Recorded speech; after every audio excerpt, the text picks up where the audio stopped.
But all right, let's move on to the OVs. Pretty much the reason why we have this show going on tonight is the first round of official visits. So let me go ahead and just kind of bring this up here.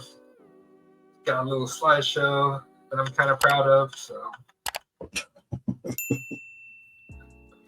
it going here, and we'll pass it off to Guns here to give us the lowdown of everything going on here. So take it away, Guns. Yeah, so the first two is Jet Washington. So Jet Washington is actually visiting right now. So hopefully we hear great things after this week. Definitely a big time target. Him and Devon Benjamin are our top two safety targets. We have a couple other safety targets. But yeah, this is a 5-star. Bishop Gorman, Vegas kid. So Kobe's nephew. Can't forget that, obviously. But yeah, big time kid here, and excited to see what we can do with him. I'd say right now, in terms of a commitment meter in the future, I'd say we're in the medium right now, right? We still got some work to do, obviously, but again, going back to Bowman, yeah, I mean we can flip things like it's nothing. And Jet is a class of 26 kid. And then the second one is Elbert Hill from Akron, Ohio. Big time 4-star, 5-star DB. Legit kid. Obviously he's committed. He's shut down. Somebody that we've been working really hard with throughout this whole recruitment. Very excited to get him on this team. Him and B-Lock are really having a connection. I think that's a big another reason why we got him outside of the staff is B-Lock. He was definitely vocal with his recruitment.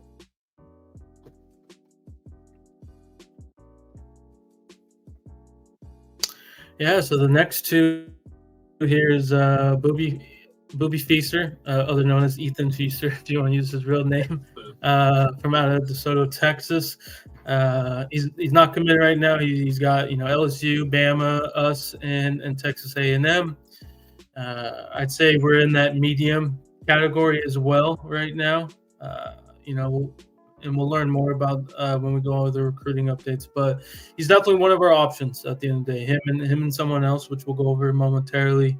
So we got some work to do, obviously. But again, we could easily get this guy to commit in the future, and I'm excited that he's going to be with a lot of other committed kids. And then big guy is our 5-star guy. He is not actually Akron, Ohio. I did see that, so apologies for that.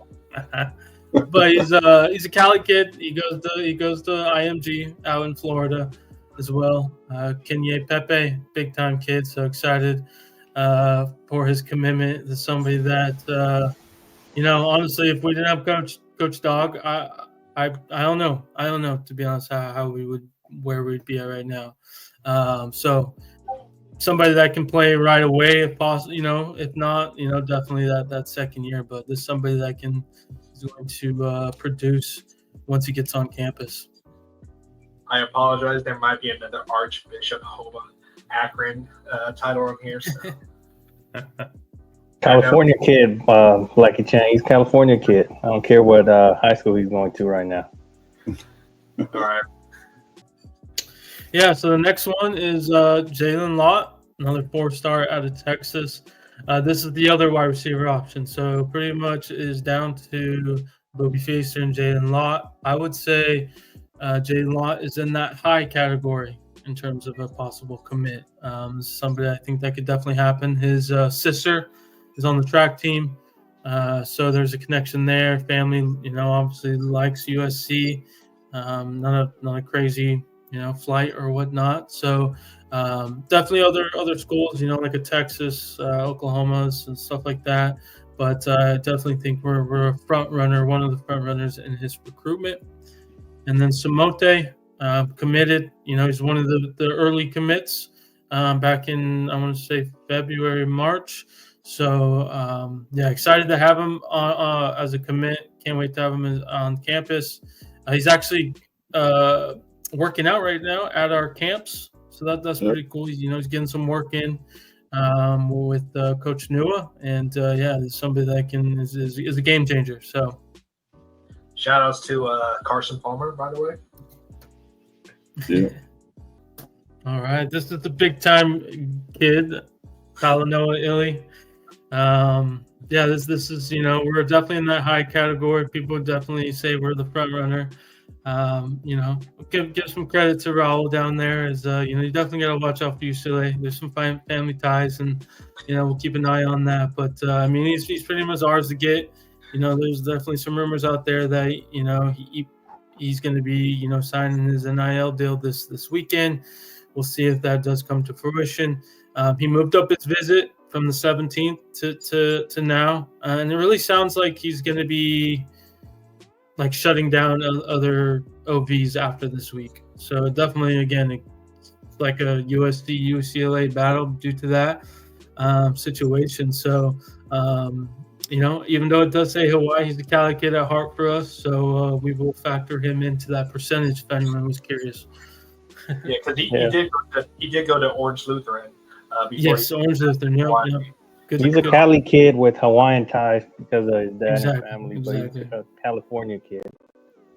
And then, hey, on my defense, his parents have been pro Cali ball, so I really do think it's a USC versus UCLA battle at the end.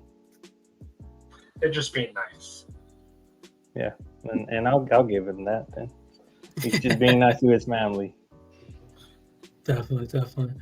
And then the other guy is from Mater Dei. We flipped him basically. Don't care if he decommitted and then committed. He basically was a flip from Oregon. Tom, somebody that will be honestly at every official visit from what we're hearing. So this is his actual official visit.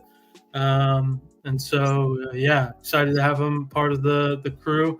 He's going to be a key factor in terms of Talanoa.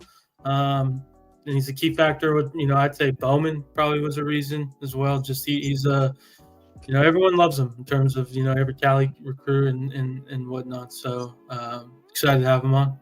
Next to B-Lock, he's probably one of our better recruiters, at least with his ties to the other players. So definitely shout outs to him. Like if you see any kind of like USC like the 247 or whatever, they always mention that Tom's always on campus. He might as well have. I wish he could have reclassified for this season, like RJ Sermons. But all right, next two here is Sean Alston out of Ohio, big time running back, thumper, I guess you could say, a thunder, big time guy. Don't underestimate his speed, like he has told us on this channel. But excited to have him part of the class, and I'm glad that he's visiting this weekend. And then the other one, Trent Mosley, 4-star wide receiver, big time kid, very underrated. Sorry, guys, don't mean to cut you off, but Blackie Chan. No, you're good. Come on, man. What? You can find a better picture of Trent Mosley. What is that garbage on his head? Oh, that's from his 247. Yeah, it's from 247. That's what I. Which I actually like right now because he even kind of makes me feel a little bit better that he's wearing Oregon, but he's really a USC commit. But I get you. I get what you're saying. Blame 247. Okay, I put this together and I just a little dig to them. Hey, he's wearing your stuff, but you still couldn't get him. You gotta get your money up over there up north. But this is somebody that is legit. Somebody that could definitely get into rotation next year, given kind of the depth at the wide receiver position going into next year. Somebody, shout out to Savage for this one. I'd say if we didn't have Savage, we didn't have Bowden. Not sure where we'd be at with him. Suck it, Oregon and Notre Dame. All right, Peyton Dyer out of Georgia. Very underrated DB. He was a South Carolina commit. He was a commit until I'd say around March, April when he did visit us. Right after that visit, he did decommit. So I think there's definitely that connection and that factor in terms of this recruitment. I'd say it's us, Georgia, and Penn State Penn State probably might be the leader right now, but you never know. We have one more, DB spot given the situation with the RJ Sermons situation. We could get two in this recruitment, but this is somebody that is kind of flying under the radar. Obviously, a lot of the talk in the past has been the local kids, but this is somebody we can't sleep on. So Yeah, when I saw Duluth, I thought that was from Minnesota, by the way. yeah. And then next guy, very underrated kid, got great frame. Excited to see him on campus is Roderick Tizino out of Louisiana. Somebody that's just great size, 6'2", 6'3", I'd say. Just somebody that's another underrated kid. So excited to see him get on campus. And if it hasn't been known yet, Ro, he is shut down. So I just wanted to let you know that, Ro. Sorry, he's not from California, though. That's all right. As long as he shut it down, I'm good with that. All right. Next two very underrated kids. I mean, pretty much everyone is, but Cannon Smith from out of Denver, Colorado. He is a versatile kid on the offensive line. He's playing tackle in high school, but he will be our center, as we've mentioned before, in college. So, I mean, he's definitely going to be moving inside. So, got athleticism for that position. So excited to see what he can do for us in the future. And then Joshua Holland, obviously, again, we've talked about this past. There's been some smoke with Georgia, but it seems like, it's settling down a little bit. We'll definitely, keep an eye on this. Obviously, in the future, you never know in recruiting. But, yeah, out of St. John Bosco, California kid, somebody that has 6'2", I think, 6'1", great frame as a DB. Potentially couldn't slide to the safety position as well, from what I'm hearing. So got some versatility with him. But it's somebody that's he's a dog. Well, the fact that he's still committed to USC with our policy of shutting things down, I feel like he would have decommitted if he was still looking to be with Georgia by now. Yep, I agree. I mean, he's last we heard is he's recruiting for us and stuff like that. So to me, it seems like he's definitely abiding by that policy, and until otherwise, I guess. And then lastly is Andrew Williams, somebody that I would say kind of came out of left field. We weren't hearing much about him. We offered him very early on in the process when Bowden came on, and he pretty much jumped on it right away. Out of Los Angeles, California, somebody that has got great frame as an edge defender. Probably obviously got to put some weight on him as everyone. But don't sleep on him. I think this is somebody that can come represent his city and his state and ball out for USC.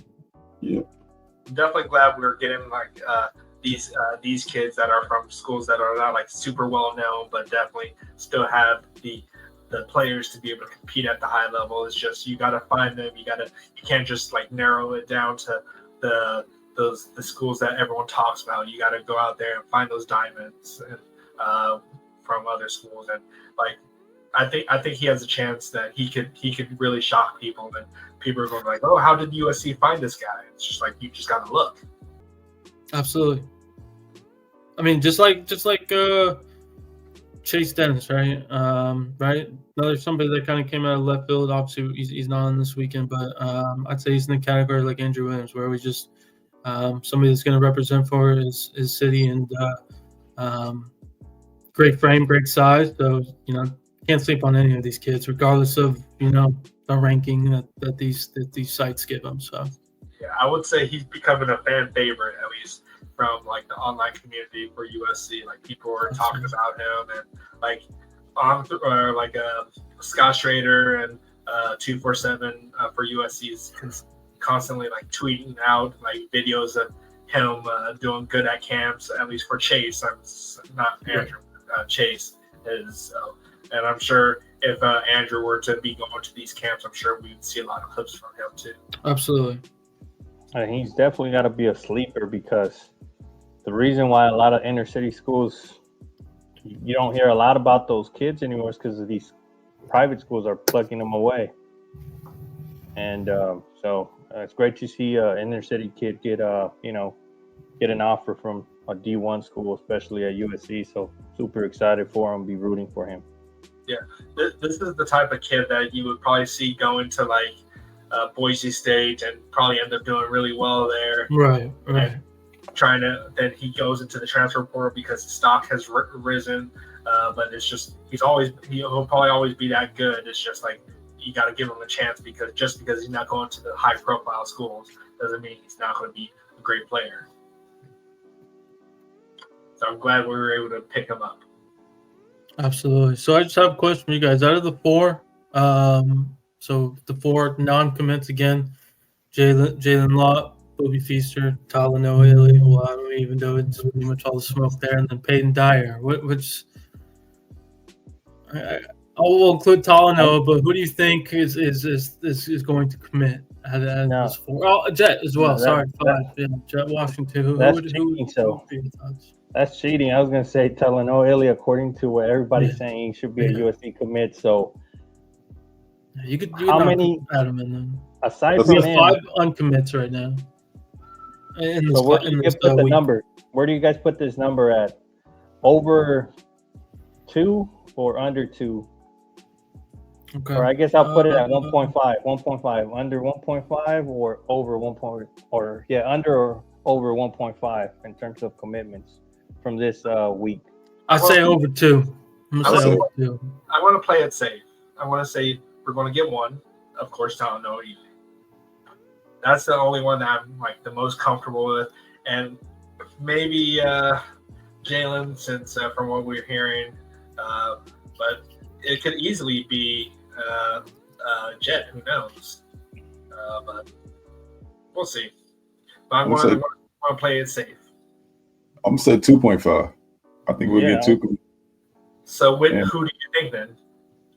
What? So who are you saying is going to commit this week? I'm gonna say Talanoa, and I'm gonna say who? I'm gonna say Jet, but I'm gonna say 0.5. I think that we can make up a lot of ground with another. But you think he'll commit? You think they'll shut it down this week though? I'm just talking in general. So, well, the two. Yeah, in general, I think it's Jet. Obviously, Talanoa. I think everyone could add that one there. Jet, Talanoa, and either between Jalen Lott and Bowie Feaster, right? Yeah, I'm gonna say Jalen Lott right now, but wouldn't surprise me. During this weekend we hear smoke around that, and then I changed my prediction. But basically, from what we're hearing, we're going to be adding one more wide receiver. So I'll give the edge to Jalen right now. So can we get Jet Washington shut it down? Commit Talanoa, Ellie, and who else? We're using our money wisely. I'll repeat that. We're spending our money wisely. I mean, I think Jet Washington, he needs to come over here. I mean, his uncle was an LA legend. It's an LA legend. So it's like not just that, man. I mean, obviously, that's cool, but he is a perfect fit in this defense, man. I think he's gonna fall in love with Dan Lynn's scheme and his plan for him. I think he's gonna do a great job, or is doing a great job of selling that right now. He's definitely the type of player that Lynn easily could utilize in his scheme. So, he has to be able to see the reason why we're recruiting him so hard. Like he's like the perfect fit for that position. And I don't know. It's just your cousin graduated from USC. Your uncle was a legend from Los Angeles. Like you need to be a part of that too. Right? And then he could be like the Mamba Academy or Mamba athlete in terms of being sponsored too. So yeah, like this dude, he kind of if he kind of gains some more weight, he has the size of like a Taylor Mays. He's 6'5", 200. Like he can easily add more bulk to his body, and he has the speed, so it's in his name. So like I don't see how he could think that Oregon or who are the teams involved with his recruiting? Yeah, I'd say right now it's Bama, Oregon, and us are I would say the top three. There's another school in the mix I can't think of for some reason, but yeah, definitely those are the three to watch out for right now. Sorry, I was just reading what Anthony James was saying. That's your new nickname, Raul. Shut it down. Hey, I'm okay with that. I'm sorry, why did I just call you Jet? Guns, can you repeat who are the people that are in his recruiting? For Jet? Yeah. Yeah, Bama, us, and Oregon.